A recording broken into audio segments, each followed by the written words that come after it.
Well, welcome everybody to the FiveStack. We've got we brought in some ringers, some heaters, ladies and gentlemen, because we have some very serious breaking news that we need to get to today. So we'll let you filter in before we drop it on you. We're also waiting on a Kash Patel Donald Trump fake news conference, which is coming up. We're going to try and carry some of that audio for you. We have a bunch of shit to get to. Those ringers I'm talking about, we've got Danish intelligence officer Jacob Karsbo. He's going to join us to talk about the heat in Gaza, as well as what Denmark is doing. And what Denmark is doing is a warning to the free world.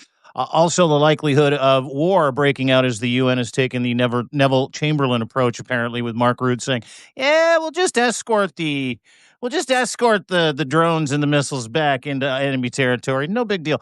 And we've also brought in another ringer who I fucking love talking to. He's got his own merch line now, No Kings, Lev Remembers. You can go to levremembers.org. You can get all this stuff. levremembers.substack.com. Ladies and gentlemen, award-winning whistleblower, author, former Trump fixer, Mr. Lev Parnas, ladies and gentlemen. Welcome, Lev. It's good to have you in the house. Yeah, nice to see you. Listen, before we get started, I want to talk about these shirts that you have, and I want to talk about this weekend. I put a post out about No Kings this weekend. You're going to a rally, as I understand it? Yeah, actually, we're deciding right now because here we got 3 rallies going. We have one in Miami, one in Broward, and one in Palm Beach.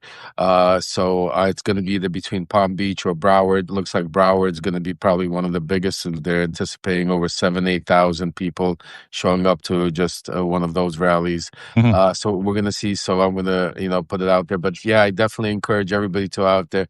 Today I got my Lev Remembers shirt on, but go to levremembers.com. I got plenty of No Kings merch out there, hats, shirts.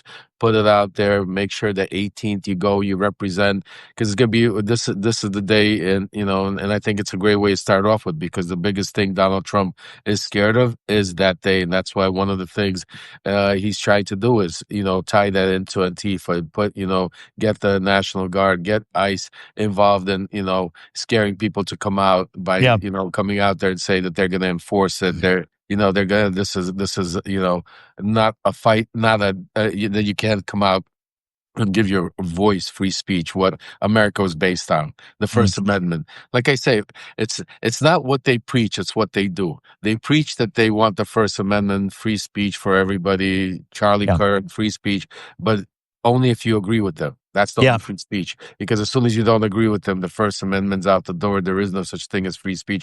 To the fact that you're watching what's playing out at the State Department, this is everything. Shouldn't surprise any of you that follow us, that listen to us, that read the Substacks that we write, is because we've been telling you this is part of Project 25. Yeah. The one thing that we should do, Zev, and I was going to actually ask you, and I think maybe we could put together, I think because nobody else is doing it, I think what we need to do is we need to take Project 2025.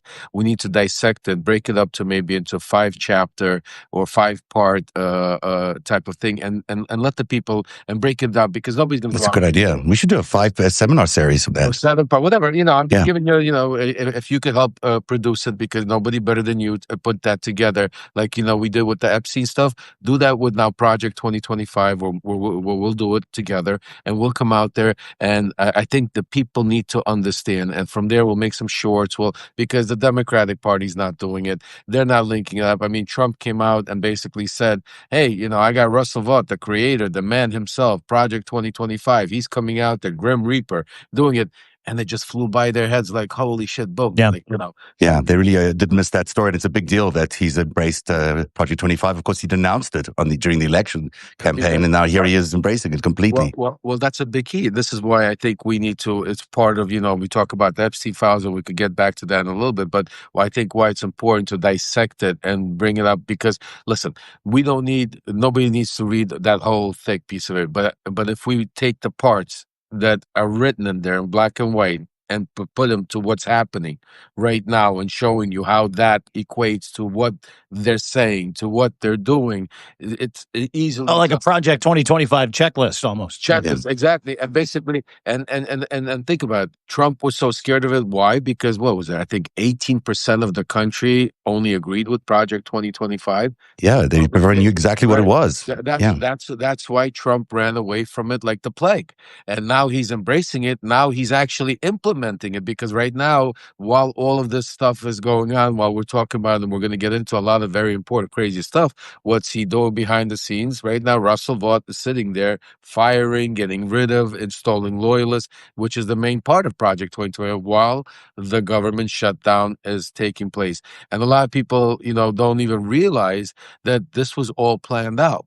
They want to see Schumer screwed them up because they thought they were going to be able to do this in June earlier, but Schumer then signed and went forward. But they wanted the shutdown. That was part of Yeah, the the shutdown works for them. they forced. That's why they did what they did with Medicaid and insurance. Yeah, they'll take all the public bullets they can. They don't give a shit because they're able to do some pretty nefarious garbage behind the scenes by installing loyalist cutting programs, destroying social safety nets. And Russell Vought, to your point yesterday, Lev, he's like, we'll ride it out. We don't care. We'll just keep firing Democrats.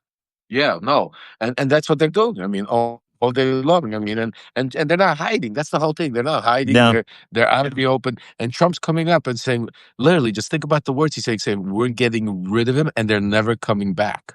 Yeah. These programs, these people, they're not. I mean, it's the verbiage and the. So again, that's why, again, going back to, without sidetracking, because we have a lot to talk about on the in another one of Divert. You guys have from Anna Paula Luna to what's happening in Russia to happening in the Middle East. But this is a major thing, and I think that if we put that together, I think this is something that the public needs to know, because Trump will run from this, just like he's running from the Epstein files. He will start running from Project 2025 and try to distance himself again. We'll absolutely do that, Lev. And on Saturday, we'll be having live coverage of the Project 2025, the King's protest. So hopefully you can join us then and phone in and tell us what your scene is like from where you are. Let's get into the top 5. So at number 5, Florida Congresswoman Anna Paulina Luna, who chairs the House Oversight Committee's task force on declassification, announced she received a 350-page Soviet-era report on the JFK assassination directly from Russia's ambassador to Washington. That's a move that critics are calling brazenly pro-Russian and propaganda laundering. Luna thanked the Russian embassy for the documents and promised to have them translated and publicly released after expert review. With Putin's economic envoy, Kirill Dmitriev, now amplifying her statement as evidence of a productive U.S.-Russian dialogue. Lev, this is insane. This is the kind of stuff you've been pointing out on Lev Remembers. You got Kirill Dmitriev, who last I checked supposedly was sanctioned, unless they've removed those sanctions. Maybe they have. And he's working with a Republican congresswoman in releasing propaganda to the American people. A sanctioned war criminal. Let me just kind of put that on the plate before we hand it over to Lev. Go ahead, Lev, please.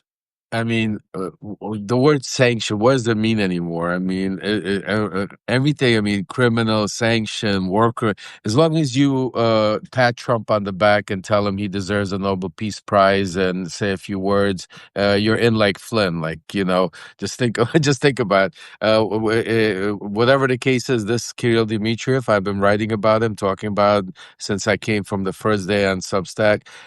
His relationship with Steve Witkoff and his relationship with Jared Kushner. This is not overnight. This goes back to all the way to 2017. This is a guy that travels back and forth to the United States constantly right now on their shadow missions of diplomacy, which not diplomacy, but as I've been saying, and now you're seeing it play out, because this was all set up in Alaska.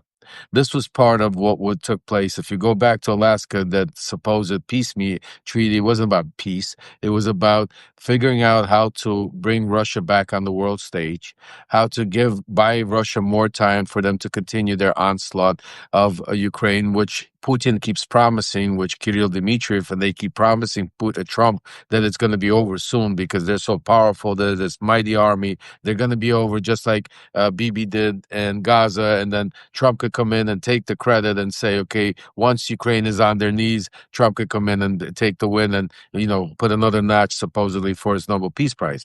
The problem is that Obviously, Russia's not that army. They can't do that. Ukraine's a lot stronger. They're resisting, and that's why Trump is so frustrated. And you could hear it in his voice. You could see it in his voice. It's not like he's not frustrated that Ukraine is winning the fight. He's frustrated. I mean, that's why he's frustrated that Ukraine's winning and that Russia can't take it over. He's not frustrated that people are dying. He's not talking about that. He's frustrated that Russia can't already finish the job. Like, I'm giving you so much time. That's why he keeps coming back and making those comments saying, I thought this was going to be the quickest war, because he thought that Russia's, as soon as he stops military aid to Ukraine, as soon as he tells NATO to go screw themselves, as soon as he takes all the sanctions off of Russia and allows them to do anything they want, takes away, fires all of the U.S. NDA organizations that were tracking, these shadow oil fleets that Cyber crimes, oil fleets, cyber crimes, all of it. Once he took all of this away,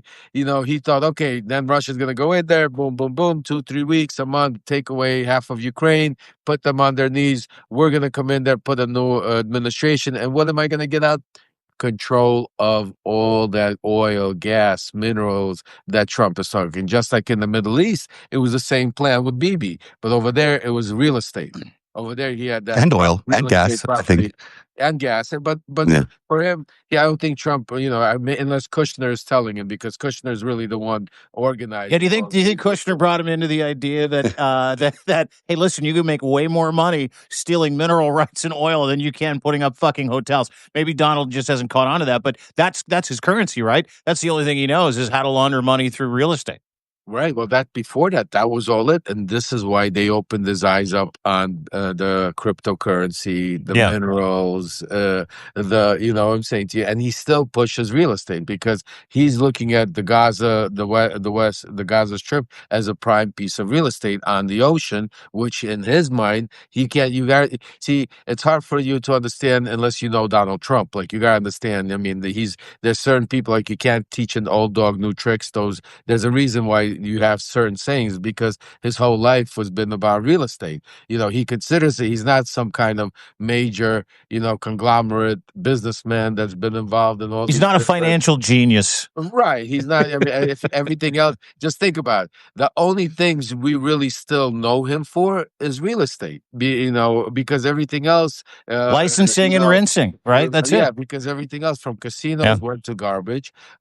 His chicken company, where he came out, the chicken went to garbage. His steaks went to garbage. His water went to. So his university didn't really get off the ground either, did it? University got sued. The university, Trump University, gets sued, and So what I'm saying to you is, any other business deal he did, failed basically. So the only thing we really know Donald Trump to be, and that's not even so much about Trump. It's because of his father, Fred Trump, that built the Trump name that associates to real estate in New York. Mm-hmm. That's really astute, Lev, because when he was building the Trump Tower, and the other buildings that he built in Manhattan, Trump evicted a whole lot of people. And I saw a documentary recently where he was really pushed out these people who were just, basically paying their basic rent for their apartments. And he went in there and made a whole lot of people homeless, and then cleared the zone and built up his tower. He's basically still doing the same thing with Gaza. Only now he's got the use of the U.S. government to bully his way into any negotiation, and then to clear out these people from their country, and basically turn it into a high-end resort for high-flying Russians, which is what it's going to be at the end of the day. Well, yeah, I mean, I'm hearing even other crazy things. I mean, I feel that you're going to hear soon, how Trump makes these announcements of all of these people investing money into the United States. I think you're going to start hearing some Russian oligarchs investors billions of dollars that Putin is going to give them the check to start going back and investing into some primary, either minerals or some technology. Because you got to understand, why is that? A lot of people keep missing this, but Zev, you know it better than anybody. The connection between all these tech bros, the Peter Thiels, the Elon Musks, and all of them, they all go back to Russia. because the money came. All their companies started from there. It was the original, all of this money, all of their incubators back in the 90s, early 2000s. Who was funding all of these companies? That's why who has control of this? This is why. Am I wrong? No, it's Russia and China. I mean, a lot of money came from China as well. Thank you. I Yeah, appreciate but that. Thank Well, you. and let me, if I can, kind of insert Anna Paulina, who we started talking about, Rep. Anna Paulina Luna's recent about face and her new and improved love of the Kremlin and everything Russia. Started about 2 weeks ago, but really picked up October 10th. What happened on October 10th? Trump lost the Nobel Peace Prize, but lost it because the deadline for admissions were a year earlier. So now they're flooding the Nobel office with these Peace Prize letters. Javier Milei, the failed leader of Argentina, presented him one in a frame yesterday. And Trump's like, oh, that's great. You'll be in office as long as you continue to spread that shitty ideology across Argentina. So basically committing foreign interference on national television, which was great. But that's when this happened. October the 10th, Anna Paulina Luna retweets Donald Trump's tweet thanking President Trump for sticking up for him, for not winning the Nobel Prize. Not long after that, as a matter of fact, 2 days after that, she announced, shortly after I announced, this is from October 10th, this is the same day, shortly after I announced my meeting with Kirill Dmitriev, who's the head of the Russian Banking Federation, if I'm not mistaken, and like one of Putin's top 3 fucking guys. Lev? Let me give everybody a quick, those of you that are new and haven't read or haven't been following me or don't know, let me give you who Kirill Dmitriev is. Kirill Dmitriev is somebody that was born in Ukraine. He was born in Kiev, Ukraine, during the Soviet Union, just like myself. He came and immigrated to the United States, where in the United States he went to Ivy League schools. I think it was Stanford, one or something like that. Took the path of the Jared Kushner's, basically getting very well educated. Married a woman. That woman that he married happens to be not only best friends but partners with Vladimir Putin's one of his daughters. So she's partners with his daughter. So the relationship becomes that very, very close. Yeah. He then, after getting educated here in the United States, Kirill Dmitriev then goes back to Russia. He doesn't go to Ukraine. He goes back to Russia, gets married, gets involved, gets closer, and starts heading up the Russian Russian Investment Fund. That's what's called, Russian National The Investment Russian Development Fund. No, the Russian RDIF. Is that right? Yeah, RDIF. Development and Investment Fund, yes. Yes, there you go. Yeah.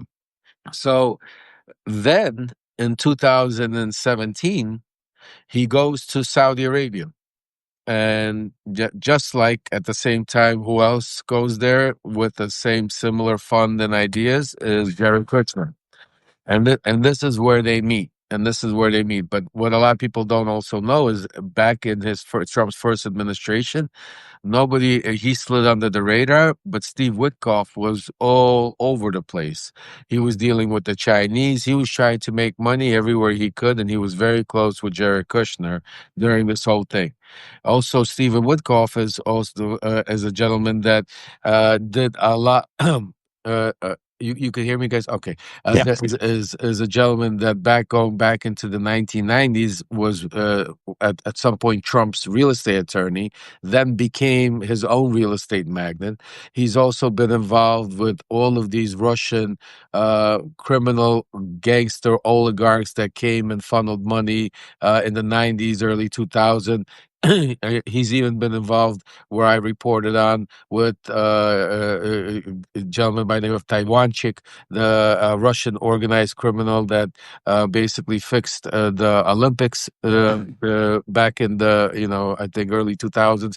So these are the relationship between Witkoff and Kirill, Kirill Dmitriev and Jared Kushner, and all of these people go way back, and that's why I've been writing about. I can add a couple of names. Let me add a couple of names, because Leon Black is another name that comes up a lot with the RDIF, because he was a board member at the RDIF, which of course Kirill Dmitriev headed up for Putin. There's a great photograph with Putin, and Leon Black is just two seats over. Leon Black, of course, associated with Jeffrey Epstein a lot. The other person is Schwartzman, I think, from BlackRock. BlackRock. Yeah. these are interesting names because they're backers of Donald Trump's policies. They're backers of MAGA, and yet they're also quite heavily associated with the RDIF, which means they get funding, banking opportunities, business opportunities out of Russia. And you got Putin blessing all of that as a pipeline for aren't these continent. guys also Netanyahu loyalists too? If I'm They not are to mistaken? some extent. They are to some extent. They are. That's why you have a lot of Russian oligarchs. First of all, a lot of them are Jewish also, but a lot of them became Jewish they decided to become Jewish to live in Israel because that's enough. Oh, you cut out there. To get into because please. Yeah, I had a phone call because I was actually sent by Giuliani and Trump to help with the Russian and Ukrainian vote back then in Israel when he was running. So, No it's way. such an interesting thing. Yeah. I mean, I was working with I was there with now he's the ambassador. Back then he was the ex governor of Arkansas, Huckabee. I could show you guys some videos of Huckabee playing at some of the top donors. Me, Netanyahu's son, Yair was there. I mean, you there. Remember, I was really deep inside that world. I was really cool. There was no daylight. There was no daylight between you and all the people that we're talking about. I mean, we're reading tweets from Anna Paulina Luna. Sorry, Zev. But I want to get through this just to kind of prove the legitimacy of what Lev is talking about because he's been in the rooms with all these guys, and you're now almost capable of closing that circle of what and that map and putting it together so people can actually see what's going on. Because Anna Paulina Luna is taking a hard stance for Russia today, to the point where not only did she mock people for mocking her announcing the meeting with Dmitriev, not only did she mock people like the Moldovans and the Ukrainians for having a problem with her support of Russia and Putin, but she is also now, and if I'm not mistaken, she's also pimping this file that she got back, which Lev talked about, that is thousands of pages long, saying that, and this is like ladies and gentlemen, just bear with me here. This is a sitting member of the House of Representatives of the United States of America who tweeted that she was waiting for a file to come from Kirill Dmitriev about the JFK assassination. Actually, it gets weirder. The story gets weirder. Let me just, if I may, for a second. She didn't get it from Dmitriev. She got it. She said she's got it from the ambassador. Yeah, the Russian ambassador. And Dmitriev now is coming out and retweeting saying, can't wait to see. He goes, I don't really know if that's true, if she got the KGB file, but well, let's hear what Anna Paula is going to release.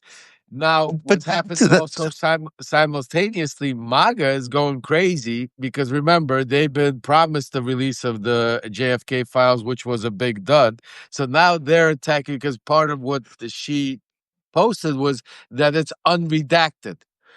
So now everybody. Sure, we'll take their word. So that she used the word unredacted. So now MAGA is attacking her, saying like, "Wait a second, why are you even? Just open it up. Give us what if it's unredacted? Why are you even reading it?" So there's a lot more to this story. The one thing I could tell you is Anna Paula Luna is not the brightest congresswoman we have sitting there. She, if you want, and I'm not, and I never try to insult people, but you could even take a look at how her line of questioning, if you want to call that, during my congressional hearing, so she's not, she really doesn't understand. I don't think she knows where Ukraine is even on the map. I don't think she understands where Russia is. I don't know if she, even learned, where she learned her, geopolitics. If she's even traveled to any of these countries, she's medical. I don't know where she gets her information from, except from basically, what this reminds me of, guys, and I'll be honest with you, it's like I have PTSD. It's like Groundhog's Dog 2019 when we were pushing Russian disinformation through, the halls of Congress. But back then it wasn't Anna Paul. It was back then it was Matt Gaetz. Back then it was Jordan. Back then it was Senator Johnson. Back then it was hidden. Back then, nobody would dare write, say, I'm a picture. Back then, I remember when I put a picture out of Senator Johnson, Rudy Giuliani standing together with Andrei Telezhenko, who happened to be a sanctioned agent who gave the package of Russian information. They all were like, no, no, no. Now you fast forward it 8 years later. So you've got they're doing it on Twitter. They're doing it on Twitter. Like Anna Paulina Luna's like, I'm receiving a package from the Russian ambassador and usurping that package by saying, oh, I'm going to just publish this and upload it from the fucking KGB and not listen to the CIA. But think about and I apologize to we're going to get back to, because I think we need to talk about the KGB, the CIA, and I think Zev needs to touch on it. But I just want to say this to you. Just think about the crazy part simultaneously, and this is what I want everybody to really. This is the most important thing. With every letter, I should start off to keep your eye on the ball, because these guys are like professional, con artists. Because right now, what is actually, if you in the morning, if you did not take a look at what was going on with Anna Paula Luna and all of this, Kirill Dmitriev, and you did not listen to us because the media is not talking about it. The press is not talking about any of this. What is the press talking about? The press is talking about how Pete Hegseth was today in Brussels, I think it was, or Belgium or Norway, and NATO defense ministers, and told NATO that we're about to sell you all this arms to Ukraine, and we want you to buy and give Ukraine all these arms so we could attack Putin. And Trump's coming out saying how we're upset with Putin, right? That's not what Kirill Dmitriev is saying. If you look at, that's not what Putin that's not what's really going on. Anna Paulina. I mean, what they're doing is they're talking about. If you look at trade, they're talking about trade. What normalizing relations? Yeah. What possible relate? That's what I said. That's why it's so important. And you know what? The sad part, I call them out, guys, all the time. I challenge them to debates. Name the place, any live, X, YouTube, Substack. We could go in Congress under oath. I'll raise my hand. You don't have to. I will. We could go whatever you want, whatever game you want to play. I used to tell that. I used to tell that to Matt Gaetz. I tell that now to Anna Paula Luna. I used to tell that to Marjorie Taylor Greene. I tell it to Senator Johnson. I used to tell it to McCarthy. I tell it to Lindsey Graham. All of them, and they're all scared.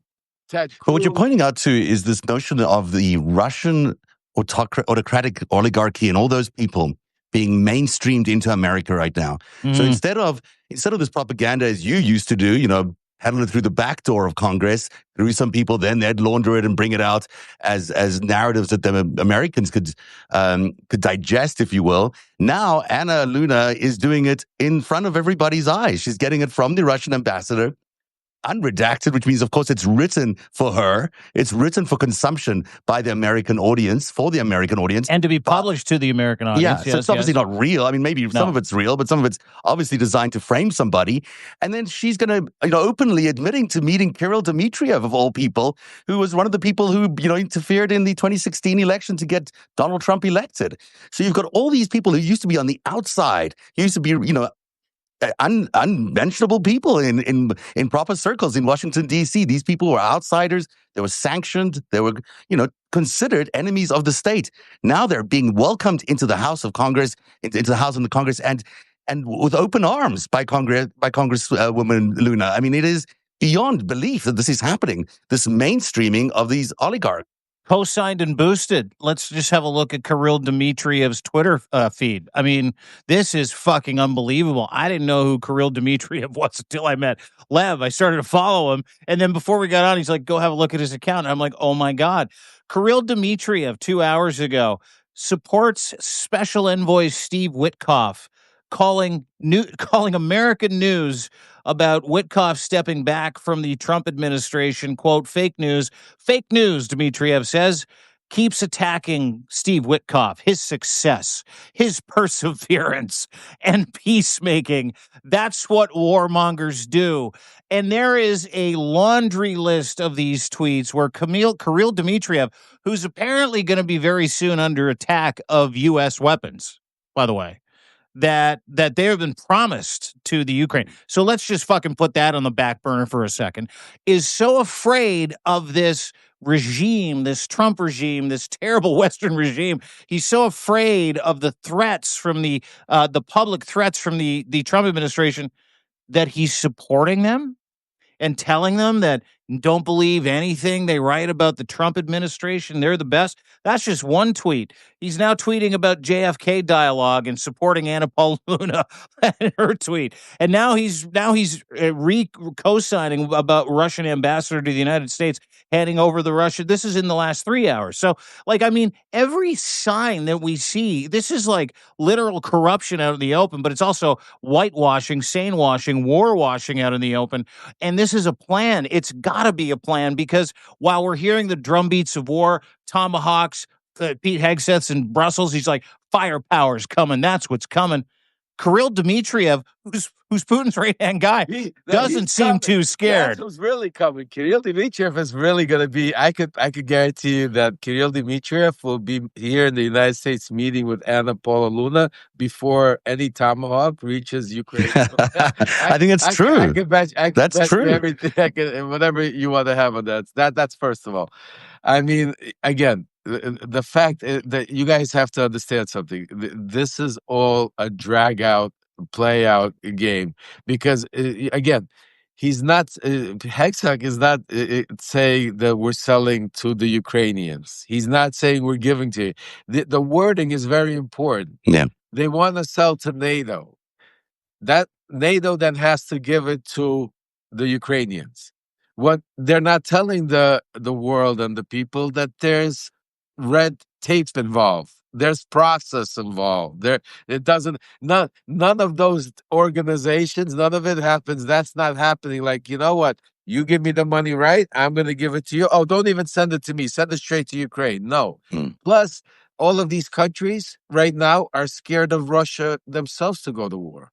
So all of these countries are not very eager just to give up all their military power, money, and everything just to Ukraine, because now they're starting to stockpile for themselves. And, did you see, just to cement what you said, did you see what UN Secretary General Mark Rutte said yesterday? Where he was like, why would we shoot those things out of the sky? It might really, there's a real Neville Chamberlain moment. Why would we shoot them out of the sky? Let's just escort the drones back into enemy territory. To your point, almost like the fishers aren't just in the United States, but they're at the UN. If they're not involved in apathy, they're involved in appeasement. Can I add one little point about the FBI investigation right now into Jim Comey and into the so-called Russia hoax?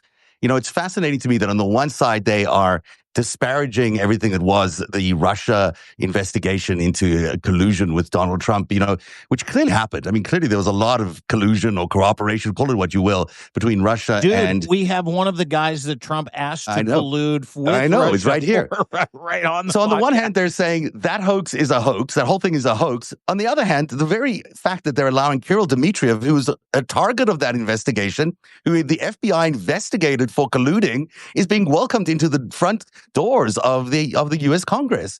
I mean, this is the narrative killing that's going on here, the narrative laundering that's going on here is unbelievable. They're rejecting the truth and allowing this, this criminal basically to walk into the doors of the U.S. Congress.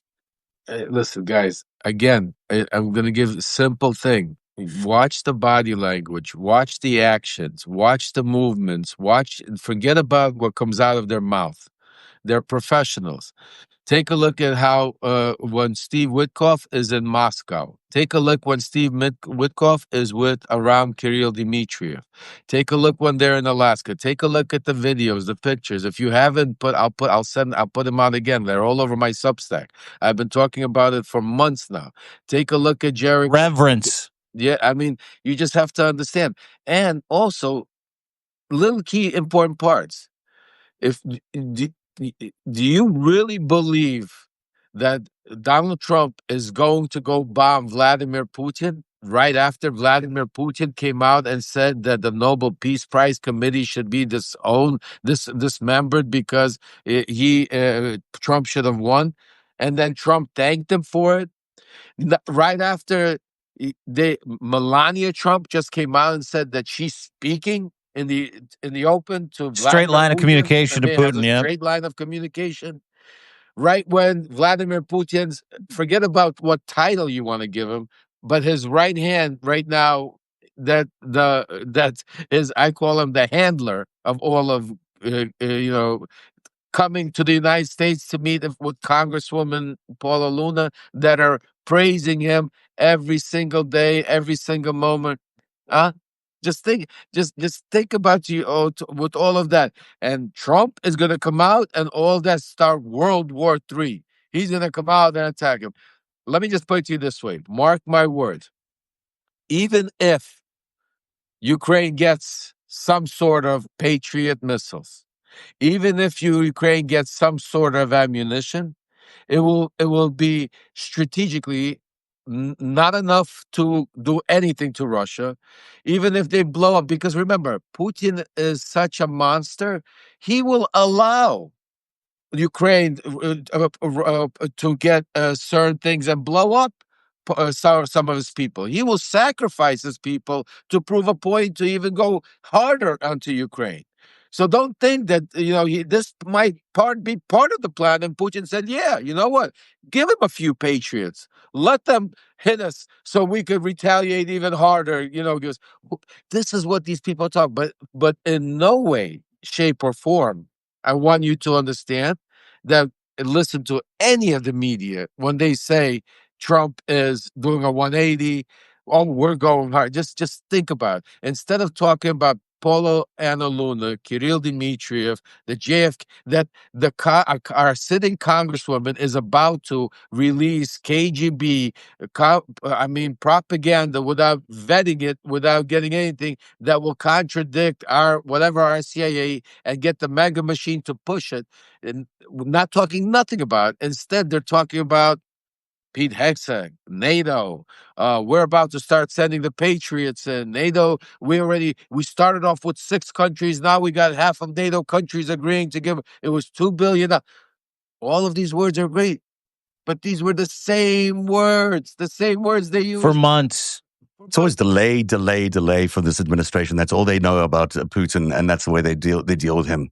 Can I read you a note that Anna Paulina Luna put out October 8th, 2025? Yeah. On presidential letterhead, by the way, Lev, you'll like this. I'm sure you've got some letters with presidential letterhead on them.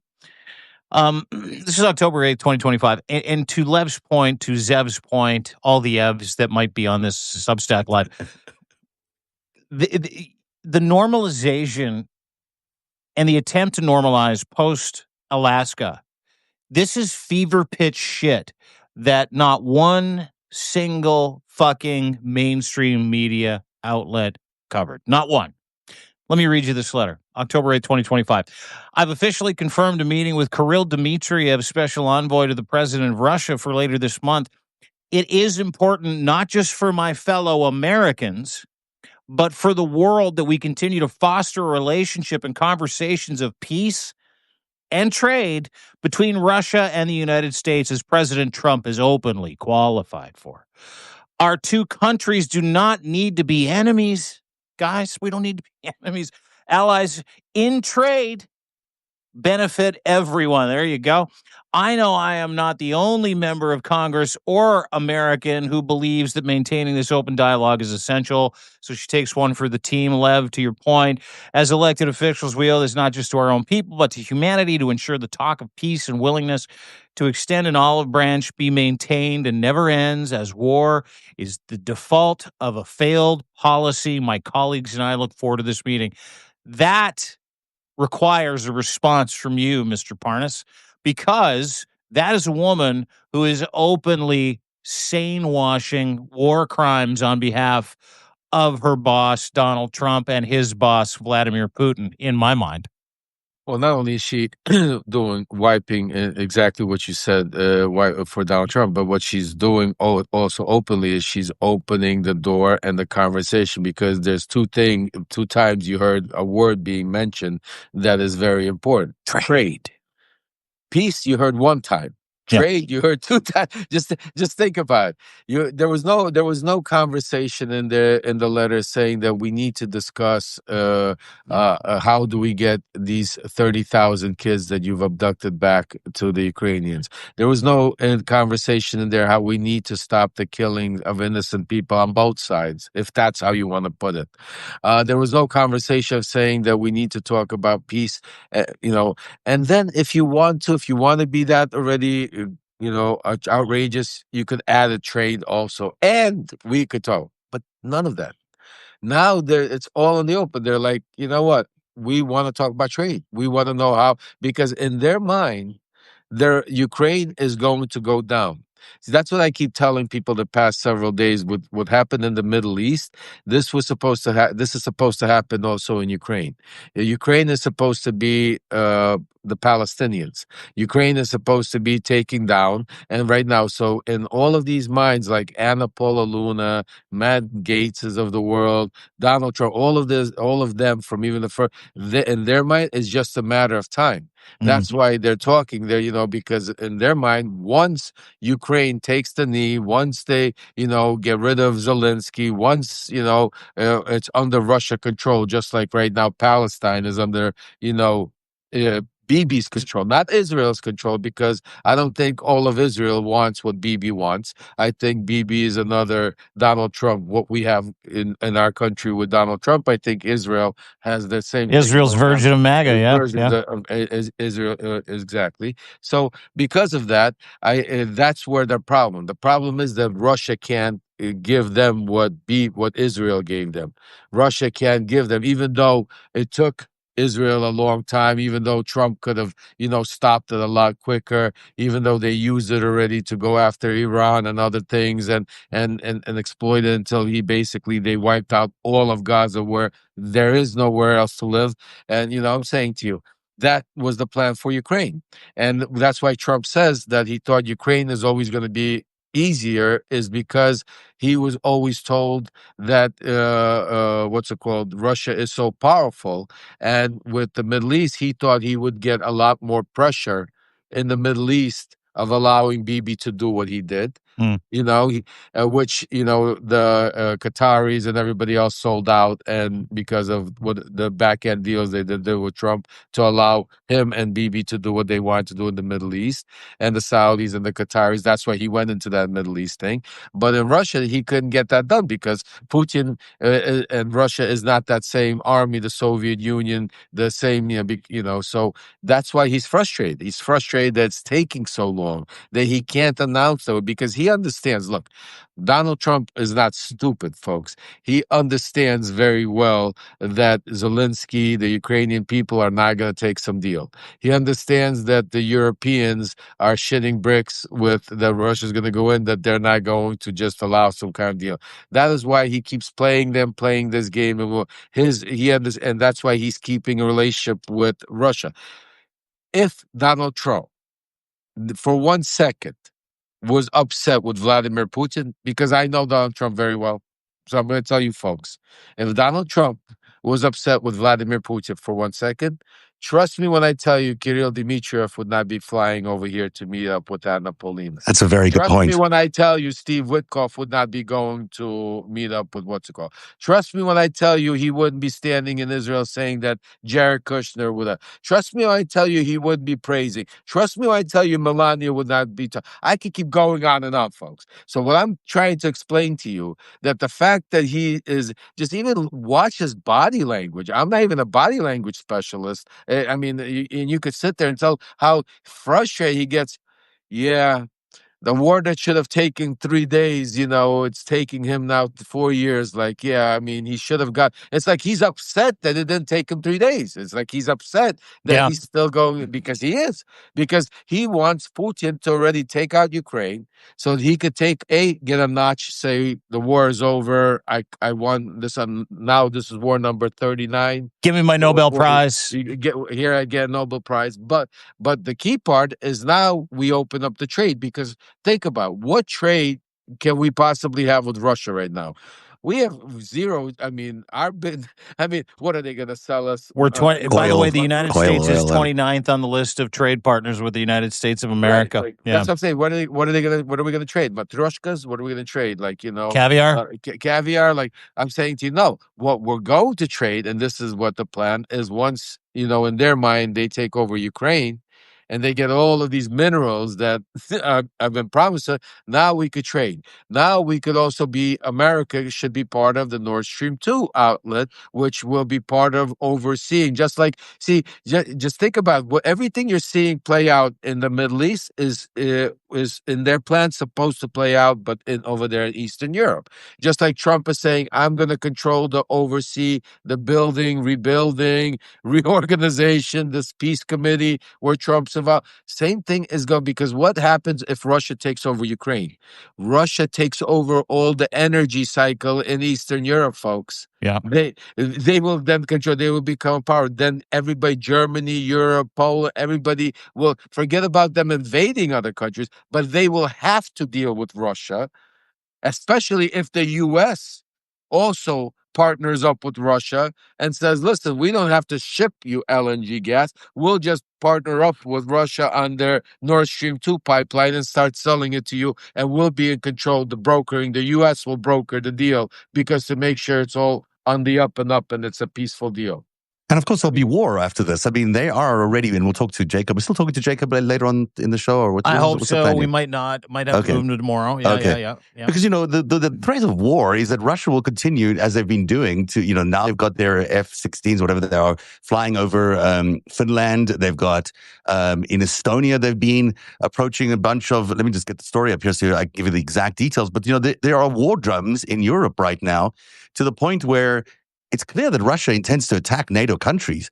And they're testing the limits right now on how far they can go.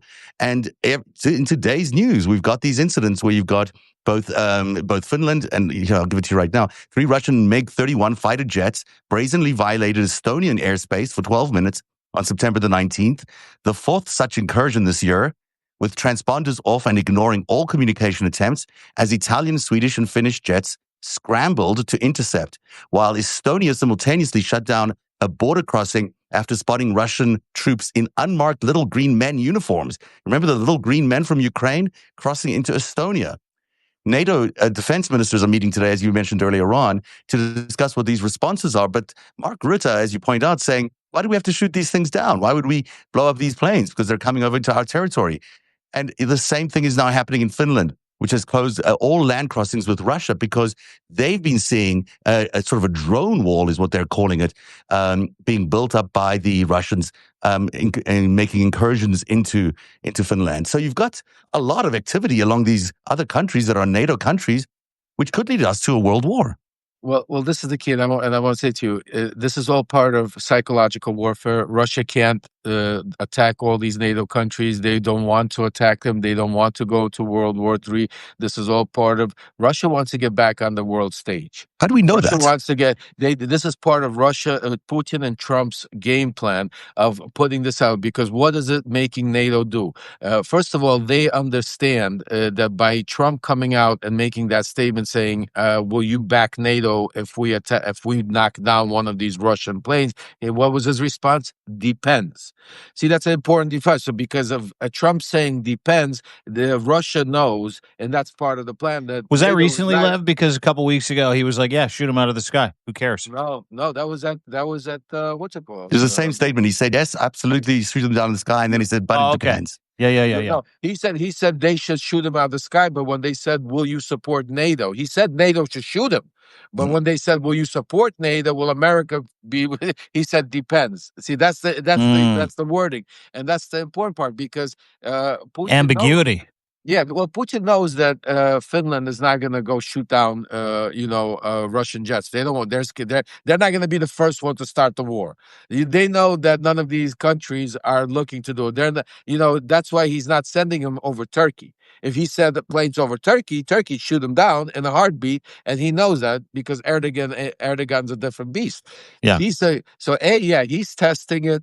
B, it's a psychological, but C, also it's part of the plan because by putting the threat of war in all of these countries, now when Hexec is selling them ammunition, you're going to start seeing how the stockpile. It's not going to be so freely willing. But this does sound a little like appeasement to me. What you're saying is, hey, he's not going to attack. Hitler's not going to attack these other countries. Just give them that piece of Czechoslovakia. No. But it is. But no. Let me rephrase. Yeah. I'm not saying that the plan is not to attack today. Yeah. Today he's not attacking. He's not. He can't take He can't take Ukraine. Right. Attack NATO right now. You Yeah. know what I'm saying to you? He's not going to attack. He doesn't. He's the bully that wants to threaten to the point to get to once he's powerful enough. The overall plan, 100%. The overall plan is to take over Ukraine, rebuild, strengthen up, get back on the world stage, get Trump the legitimacy between the United States, then go after Poland. In the meantime, take over Georgia, take over others. Yeah, absolutely. Moldova, Transnistria. And then maybe in 10 years or 5 years or 20 years or whatever, after he controls all the energy and everything, go after Germany, England, and Europe. Little green men in Estonia. I mean, that is exactly what happened in Ukraine. These are Russian soldiers basically making incursions into Estonia. But there was a difference. See, the difference is back then when these little green men came in, Ukraine had zero money. Ukraine was basically had no military. Ukraine was in a disarray, and there was nobody even standing up. You see, Putin is smart. Estonia is not Ukraine 2014, 2 days after the Maidan situation. He understands. Right now, let me maybe be clear, and I'm not saying that he does. I don't want to take the threat away that Putin doesn't want to invade Europe. Absolutely. Let me be clear. Not today. Because today, and I've been, and I have, trust me when I tell you, really good sources on this. Part of what's happening, this is a plan that's been orchestrated, that's being planned out on both sides of the field. What Trump is doing, what Hexec is doing, what the responses, they're putting NATO, they're putting European allies and Ukraine into certain positions of certain ways that they can or cannot react because of the way Trump will or will not support. But in the meantime, they're continuing. So you're not gonna see tomorrow Putin. Again, this is a dangerous game. That's not to say that somebody doesn't, all it takes is one of those fighters to press the button, not complain out, or something happens over the wrong international border. Yeah. Absolutely. And here we are, 100%. You can't take any of that out of the equation. But right now, the equation is a strategical equation. They need to right now, the key is to take over Ukraine. Yes, everything else is down the road, but right now they can't take over Ukraine. They have enough trouble taking over Ukraine, and they are under pressure because of what they sold Trump, a bag of goods that they could take over so quickly. And so what's it called? That now it's dragging in, and the delay game is starting to kind of backfire. So that's why now they're dragging NATO. Now they're sending drones over there. These are all of more distraction. But at the end of the game, unless they somehow are able to take over Ukraine, he's not going to Poland or Estonia or anywhere else. Yeah. I'd love to take Jacob in here, actually, because it would have been very instructive to hear what his response is. Because he says that Eastern European intelligence chiefs are all saying what the Danish are saying, that there's extremely high risk of a major escalation of a European or NATO Russian war. I would love to get Jacob. No, unfortunately we can't. We can only do 3. Yeah, I know. And I'm dying to get him on, and I know he's watching. Maybe set something up for tomorrow. Maybe we could do something I'd love to, because look, let me put it to you this way, Zev, and I'm also unclear because he might be getting information from what the media is reporting. Because what you just said to me is, I've read that. Yes, the media is reporting on this is what their intelligence and this is what. And yes, because they're also using that, each country is using that as propaganda, not propaganda, maybe that's the wrong word, but to either, alarm their people to get ready. They're using for their own political purposes. Remember, there's a lot of use for this information that's being played around the world. But what I'm telling you is I'm telling you stuff that is like really from inside where the real game is. What really is happening like literally right now. And that's why if you think what I'm telling you, and if you connect the dots to what's really happening on the playing out right now, you'll see that it all makes sense to you. Because trust me when I tell you that right now, Trump, just think about it. What would Trump do if right now Putin attacked? Just think about what the reactions would be that if Putin all of a sudden attacked a NATO country right now. Who would it benefit? How would it benefit Putin? How does it benefit Trump? If you can't figure out how it benefits Trump and Putin, it's not going to happen.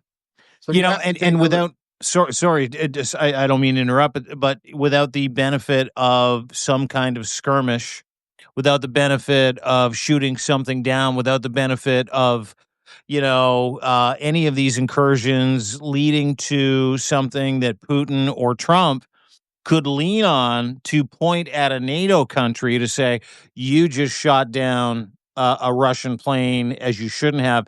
I mean, you're starting to kind of see the game plan in regards to what Putin's trying to do in terms of sending drones into Poland, 19 of them, 22 of them. Same thing with Denmark, same thing with Germany. I mean, I think different. No, Poland's different. See, this is where because you guys have to tell me why. See, this is very important because you got to understand that all of the geopolitical players in there. Poland is different than Finland because Poland, first of all, there's a lot of history of hatred. Yeah, Solidarnosc. Yeah, solidarity movement. And Ukraine also, and a lot of Ukraine. But also Poland is very infiltrated by Russia. Russia still controls most of Russia, all of the heads of Polish energy, Polish, leadership is still heavily Russian influenced and Russian controlled. And there's a major constant fight inside of Poland for that. So Poland is somewhere where they would respond to Russia out of those. I think if out of all of them, you and the other reason is because Poland has American troops in Poland. Mm-hmm. Poland also, that's why, Poland would be, that's why I don't see, that's a dangerous one with Poland, say as far as responding. But for Estonia, they've been real supporters of Ukraine, right? They've been providing a lot of the weapons to Ukraine, a lot of the support.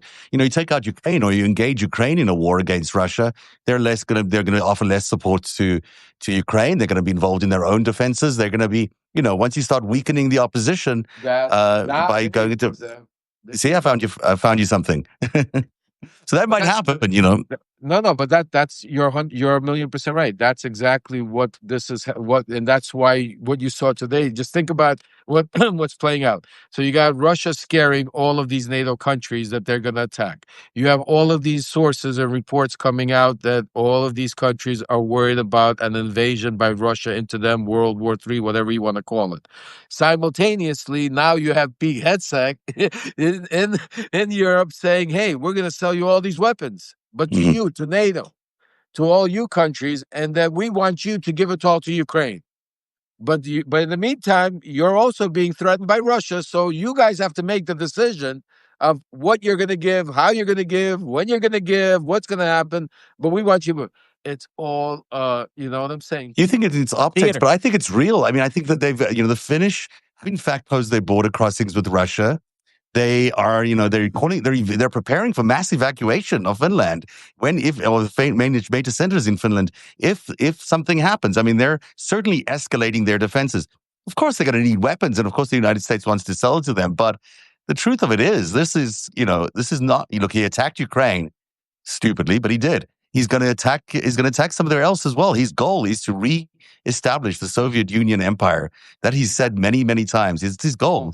Timing. But Timing matters, yeah. But it's timing is the most important thing. Everything you're saying is 100%. I agree with you, except for this is important. That's where the distraction comes in. That's what we need to make sure we keep the focus on. That's why I'm trying to, and I'm not trying to debate you on this because we're And I agree. agreeing. We're agreeing on everything we're saying. The one thing that I want you to be very clear is their game, part of their psychological warfare, part of their distraction, part of what Trump, Putin, and all of this is playing out is to make Europe scared. To make, that's not to say that it doesn't mean if Putin would get the chance and if they don't protect themselves and if there's then something couldn't happen where he couldn't take it. That's not to say.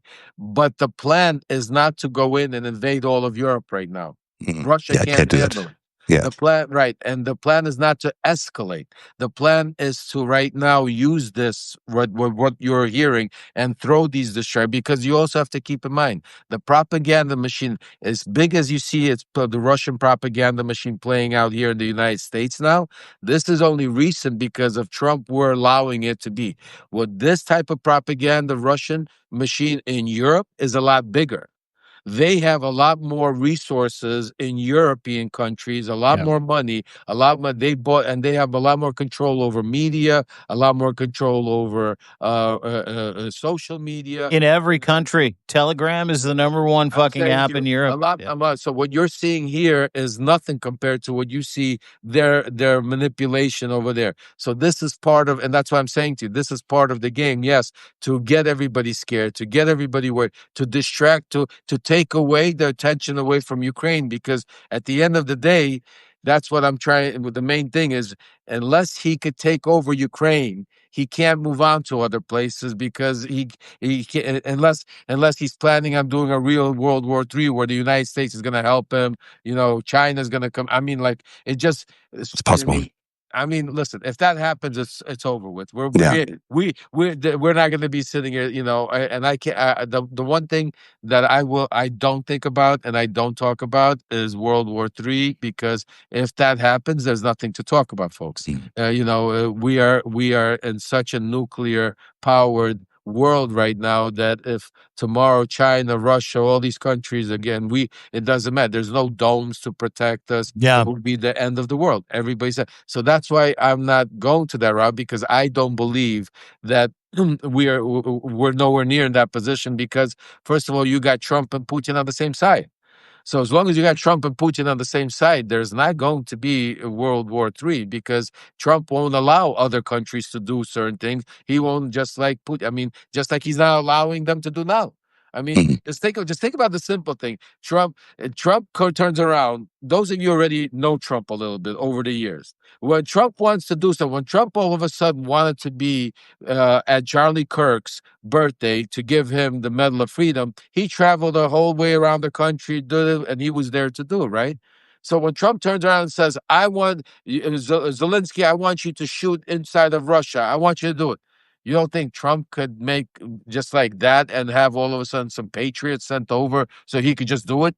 I Of mean, course. just that's what I'm saying to you. So it's the actions that you're seeing play out. This is all in the meantime, more legitimization of Russia. Eventually, you're going to see what they're going to push, and I hope I'm wrong. Again, I want to be wrong. I don't want to be right. I don't want my sources to be wrong. I don't want, but what you're going to eventually see start playing out is not only normalization between Russia and America, but you're going to see Trump push that towards Europe. Well, you're starting to see it now. gas, I mean, it's and all not of it's not that. eventually, Lev. It's like Anna Paulina Luna is literally conducting Exactly. meetings in a public fucking PR campaign on behalf of the Kremlin, on behalf of Vladimir Putin, and she's a sitting member of Congress. It's not a matter of you're going to start seeing it. We're fucking seeing it right now, my man. No, and what I'm saying to you is what you're seeing here, multiply it by at least 10 to 20, what goes on in Europe. I'll give Yeah. you an example. I mean, what the money that it's like we talk about the money that was washed, Russian Putin money through his oligarchs that was washed here in the United States. If I had to just guesstimate, which I hate to do, I like to deal with facts, but I'd say it's probably not even 10% of the money and the control that they put into Eastern Europe, Yeah. into London, Paris. Well, you see it in the unrest in all uh, those countries too, right? Like, I mean, you see it in the unrest in France, you see it in the unrest in England, the anti-immigrant shit, the Brexit shit. I can't even tell you the amounts of money, and the important parts from Georgia, listen, Poland, Estonia, Moldova. those countries, forget about it. People like, and I was with. I'll give you an example. Like, I was with one of the most powerful guys, working for Trump, Dmitry Firtash. I mean, let me put it this way. They own all the newspapers through third, fourth world offshore corporations. It's not like America here. It's, you don't get to know exactly who owns what over there. And I'm not talking about, okay, the UK or the, but you're talking about Estonia. You're talking about all of those little countries, the Baltics over there. You're talking. I mean, I.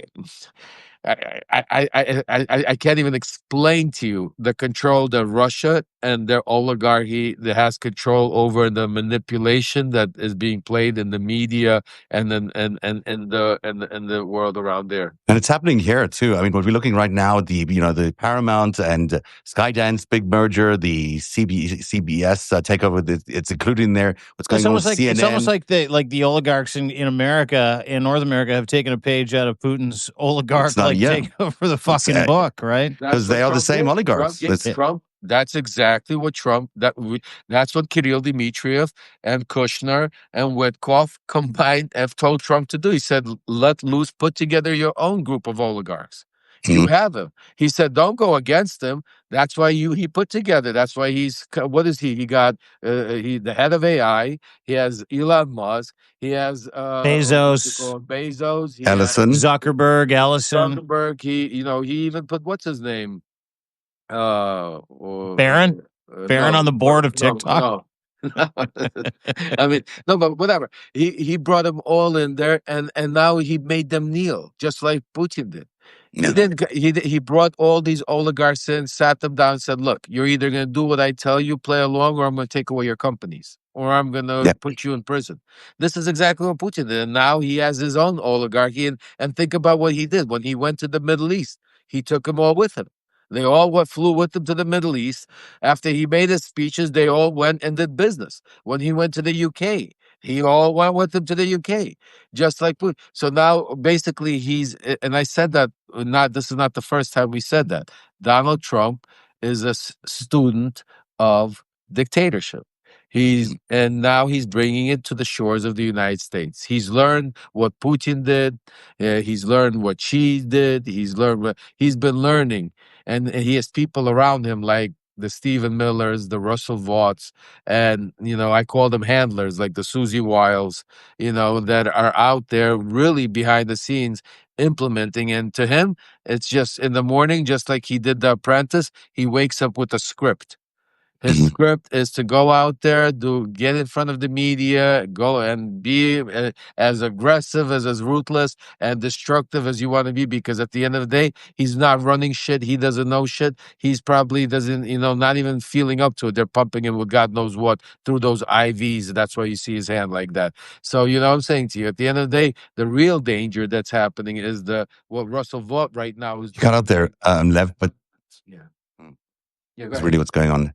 This just to bring it full circle to Anna Paulina at the beginning there, we talked about the opening of the door of all these Russian officials that should be sanctioned. You got the idea the trade is going to be opened up with Russia. That's not the first time we've heard about it, but it's the first time I've heard about it from a congresswoman. Anti-Ukrainian sentiment and a lot of it. Yeah. All the propaganda that's going to be flooding in from the Kremlin directly into the House and Congress. This is a takeover of America as we know it. I mean, this is not business as usual by any stretch of the imagination. And then you add on top of this all the skirmishes around Russian borders with Estonia and Finland, and you've got a very fraught situation in the world where you got to believe that tension has never been higher than this in the last 80 years. We are very, very close to significant conflict. No matter which way it looks, it still looks like there's a lot of significant conflict.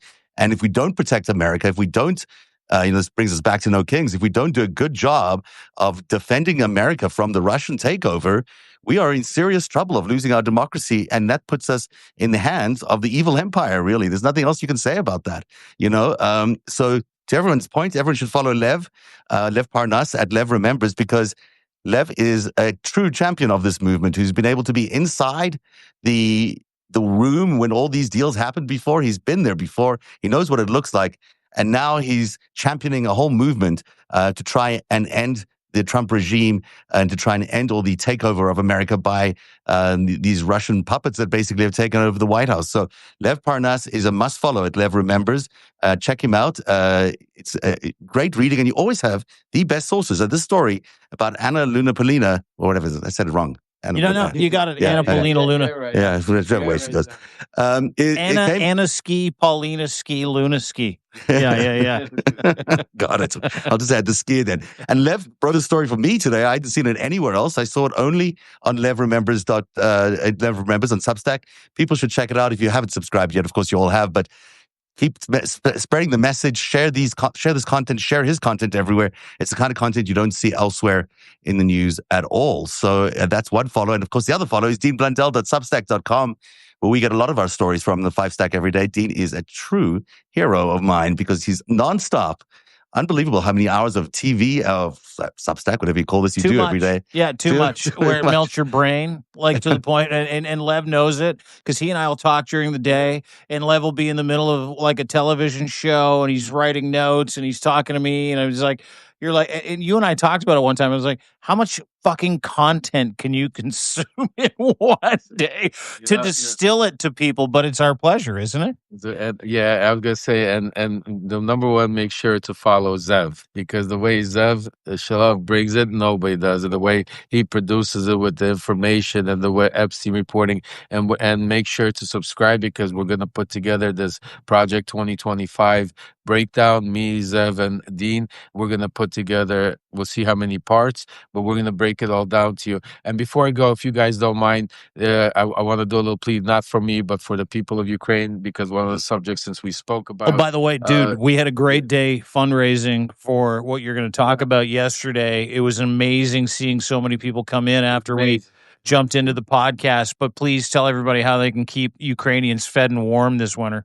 Yeah, I appreciate it. So one of our partners from Voice from Ukraine, Alexander, has a GoFundMe that we've set up, that he is now going to be going to Kharkiv and places where it hit the hardest during this campaign, and bringing him aid, much needed aid, which is from heating pads to sanitary stuff. But I don't know if I put it up here. Did it come up? I don't know. Not yet. No, but please do. I saw a video clip that he posted earlier on, and he was dropping off supplies to a school, I think, that had just been attacked by a missile 20 minutes earlier or something like that. Dude, Alexander Bolier's balls are so big. This guy has just effectively said, I could die tomorrow. I don't give a shit. I'm going to go help people.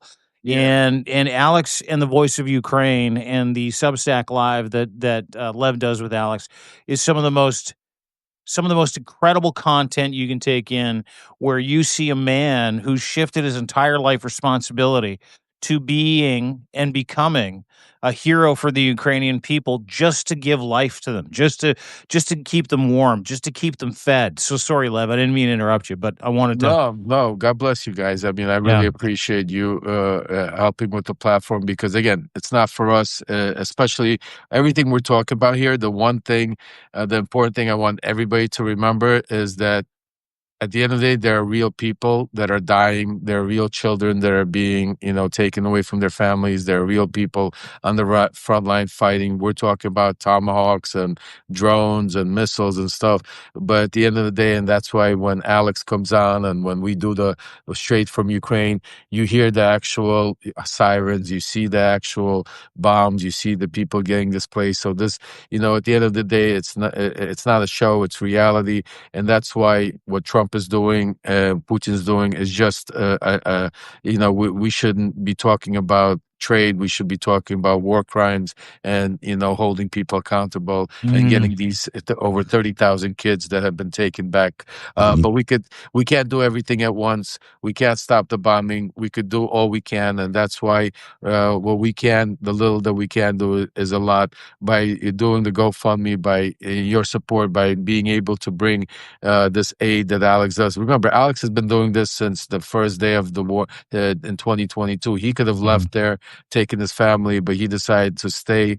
He decided to do it, and he's been working with all these organizations, from Global Energy, a Global Empowerment Mission, to the Howard Buffett Foundation. So he's been delivering aid.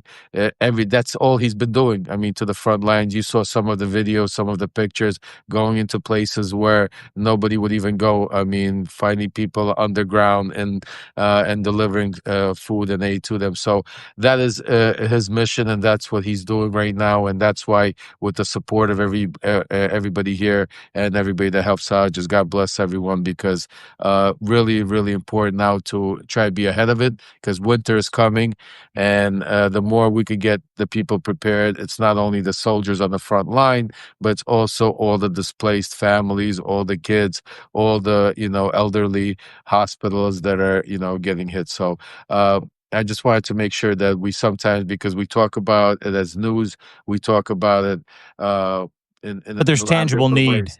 Yeah. But there's Yeah, people are actual real dying. people. Yeah, there's actual real people. There's actual real kids right now crying because they've lost a loved one or a family. There's actual, mothers, and they're losing their loved ones. And there's actual people right now that haven't taken a shower in months, or eaten in days, or or sitting in dark, and it's getting very cold now and freezing. So all of this is extremely important. So again, all of those that you can, please, anything, $1, $5, $10, anything counts, anything matters. And for those of you that have contributed, God bless you. Thank you. Like you said, Dean, yesterday was great. Lots of people joined up. We got, I think, 10 or 15% going already. So we're on our way there. Let's get them as quick as possible. Get Alex out there delivering the aid, and you know what we need to do, family. Let's do it, guys. Let's do it, family. Let's do it, family. I love that. Let's do it. We know what we need to do, family. That is my friend Lev Parnas, levremembers.substack.com. Please go and subscribe to him if you are interested in democracy, if you like to kind of get underneath the hood of what's going on, if you want to support the people of Ukraine. I mean, you will not find a finer individual, finer man, finer American, an American hero than my friend Mr. Lev Parnas.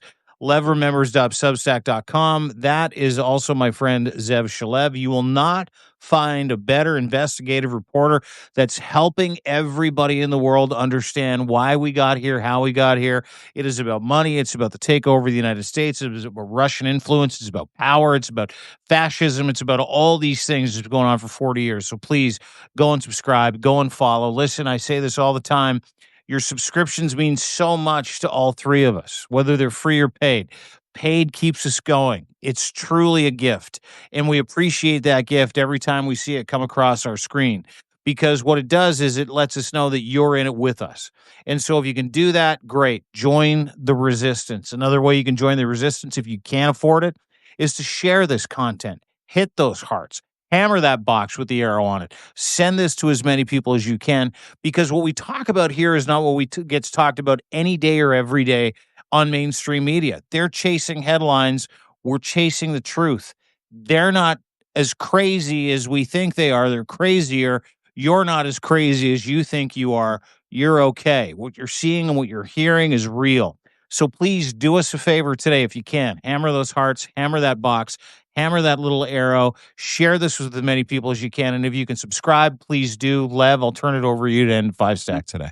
Yeah, I just want to say just add to it, because it's important what Dean said. Now more than ever, we need your support and help, because there's also a PSYOP going on.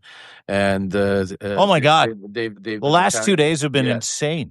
They've There really been is. I've attacking. noticed the same thing. Exactly, and that's why I wanted to know this because you guys have been working with me, so now that it's like a drug, like it's like a spread, like the cancer, like wherever I'm trying to get the information out, whoever's platforming the information, they're trying to. You got bots. We're losing. Just think about Dean. What are the odds that me, Dean, and Zev, Michael Cohen, are losing subscribers every day? Losing subscribers, not gaining subscribers, losing subscribers every day. We're getting notices from from all our paid subscribers, other subscribers saying, I'm getting all of a No sudden notifications. no Live. notifications. Somebody. So the reason why I'm saying that is I want you to understand we need you to work that much harder now. We need you to be that much more diligent to make sure that not to fall for any of these scams.